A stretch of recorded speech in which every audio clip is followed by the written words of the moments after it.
फैज़ान सहरी और सिलसिला कामयाबी का रास्ता में निगरानी मरकजी मजलिस शूरा हत मौलाना अबू हामिद हाजी मोहम्मद इमरान अत्तारी मुद्दज़िल्लुहुल आली ने मदनी फूलों से नवाजा।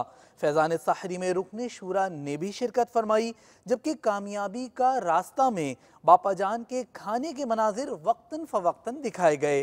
सिलसिलों की झलक देखिए, रोज़ाना देखने की नियत कीजिए। हमारे सिलसिले का नाम है कामयाबी का रास्ता। हमारा जो सिलसिला होगा वो सिलसिला वो होगा जिसमें अल्लाह ताला और उसके प्यारे हबीब सल्लल्लाहु ताला अलैहि वसल्लम को राज़ी करने वाले जो काम होते हैं, यकीनन यही कामयाबी का रास्ता है। अच्छी खासी तादाद रमज़ान मुबारक में बिलखुसूस मस्जिद का रुख करती है। हमारा दीन, हमारा इस्लाम, हमारा मज़हब हमारी ज़िंदगी के हर मामले में हमारी रहनुमाई फरमाता है। अगर पाँव के तलवों में गर्द के ज़र्रात लगे हों तो अपने रुमाल वगैरह से पहुँचकर मस्जिद में दाखिल हों।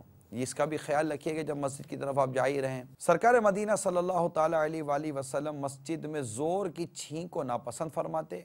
इसी तरह डकार को ज़ब्त करना चाहिए।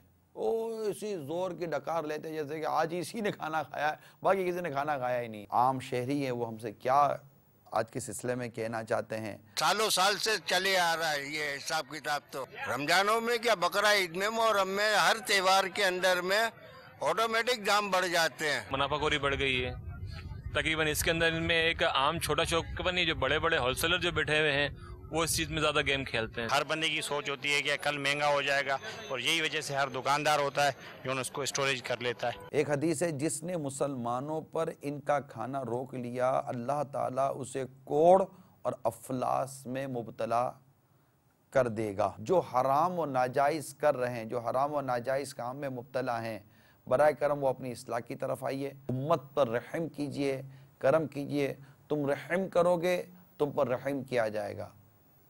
आप गमखारी कीजिए और मुसलमानों के लिए आसानियाँ पैदा करने की मैं आपसे मदनी इल्तिजा करूँगा। अपने ईमान की हिफाजत के लिए कोशा रहें कि जिससे दुनिया में अपने ईमान के बर्बाद होने की फ़िक्र नहीं होती, डर है कि मौत के वक्त उसका ईमान बर्बाद कर दिया जाए। मीर अहले सुन्नत दामत बरकातुहु आलिया रब्बुल आलमीन जल्ल मजदूहु की जनाब में इस तरह मुनाजात करते बिलउमूम पाए गए कि अल्लाह लम्हे भर के करोड़वें हिस्से के बराबर, आप अंदाज़ा फरमाइएगा, जुमले पर गौर कीजिएगा, लम्हे भर के करोड़वें हिस्से के बराबर भी मुझसे मेरे ईमान को जुदा ना करना।